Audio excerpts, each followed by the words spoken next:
Peace, people. I hope you're good, right?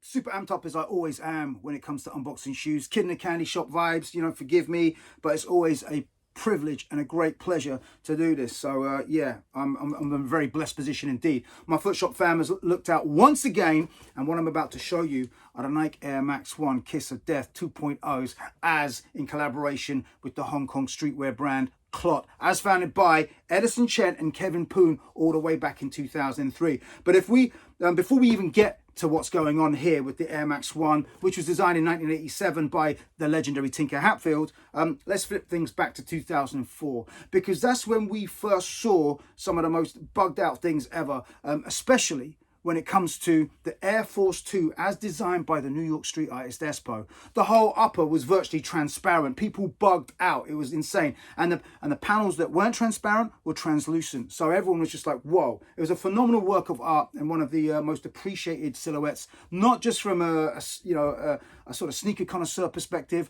but from an art perspective as well. It went beyond the bubble. And then we flip things forward to a year after, when Nike celebrated the Fantastic Four movie by releasing a 4-pack of shoes, including the Mr. Thing, Mr. Fantastic, and the Human Torch. But the Air Force 1 was the Invisible Woman Air Force 1, and it featured an entirely see-through toe box. And again, the world went kind of crazy. So yes, but then to 2006, a year after that, okay, we saw the first collaboration between Nike and Clot, when the Air Max 1 Kiss of Death, the first version, dropped, and everyone just bugged out. And it was a Marmite shoe. You know, everyone went feeling the see-through toe box was always a polarizing detail. But, you know, it got mad appreciation, of course, all the way through to China and the Far East, and, you know, people bugging out. And you know, quite rightly so, it was, still regarded, and at that time regarded, as one of the best collabs ever seen. You know, the artistry that went into it and the concept, etc., was absolutely phenomenal, involving the ancient Chinese art of reflexology, where different points of the foot correspond to different points within the rest of the body. So more about that in a minute. But now we're going to flip it, right, to 2021. Okay, and we have now seen, you know, I don't know, wherever you've been, if you haven't seen, but, you know, we have seen, you know, these bad boys, you know, been leaked on the internet for a minute, and, the hype is at fever pitch. We're seeing, you know, everyone just bugging out, going, yo, need those.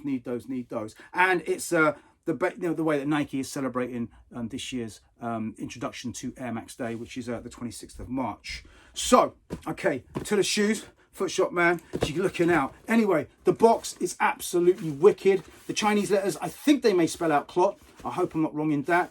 Clot logo there. The detail on the box right there. So that's a win. Then we flip it.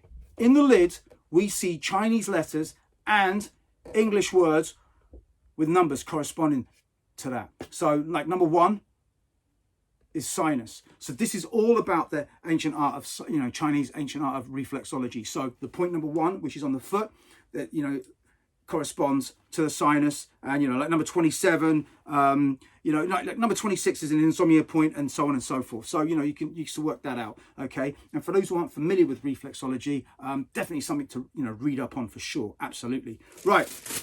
We have the Clot braiding and the Clot logo on the wrapping, which is made out of a beautiful waxy paper. And to the shoes. Yo, look at that. Still as neck snapping as ever. And this execution, absolutely on point. And it differs for various reasons from the first one, which I'm going to explain right now. The most obvious one is the fact that the toe box is now perforated, because on the original, it was solid. And that would lead to, you know, the fogging up, and sweaty toes, I would imagine, as well.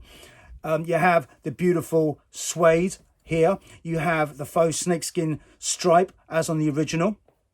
What is different is this detail here. This is a different color to the original, right here on the heel box.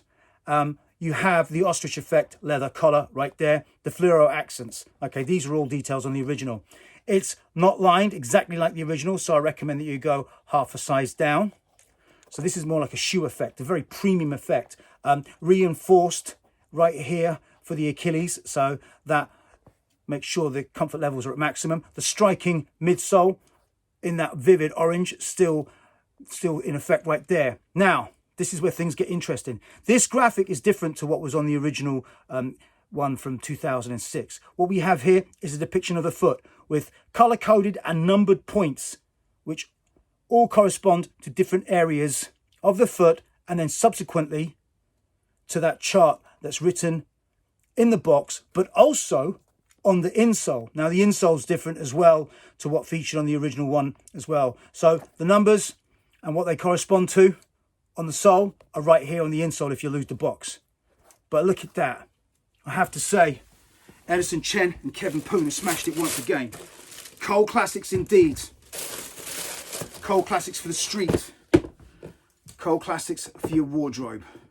But yo, once again, it's a slam dunk from the people from Clot who just killed it. The Air Force ones are dope. I mean, everything that they're doing, the Jordans they're doing, I mean, yo, everyone's just at like maximum levels with these guys. And, you know, it's so good to see that, you know, the Asian community getting represented so well indeed. Shouts to my Footshop fan for looking out once again. And to you people out there, good luck copping these, all right? One love and peace.